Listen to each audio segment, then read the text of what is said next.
Right. రెండో పంట గోధుమ పంట. రెండవ ప్రధాన ఆహార పంట గోధుమ.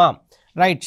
ఇక చూడండి ఇక్కడ ది 15 నుంచి 20 డిగ్రీల సెంటీగ్రేడ్ మధ్య ఈ ఉష్ణోగ్రత మధ్య ఇది అత్యధికంగా ఉత్పత్తినిస్తుంది. అదేవిధంగా ఈ పంటకు 50 నుంచి 75 సెంటీమీటర్ల మధ్య ఈ పంటకు ఇంత వర్షపాతం అవసరము 50 నుంచి 75. రైట్. వరికి గోధుమ వ్యతిరేక వాతావరణం అవసరం. చూడండి ఇక్కడ 22 నుంచి 32 డిగ్రీలు ఉష్ణోగ్రత అవసరం ఉంటే వరికి దీనికి ఇంత. అదే 100 సెంటీమీటర్ల కన్నా ఎక్కువగా వ్యవసాయ భూమి మనకు వరి పంటకు నీటిపారుదల ఉంటే ఇది 50 నుంచి 75 సెంటీమీటర్లు.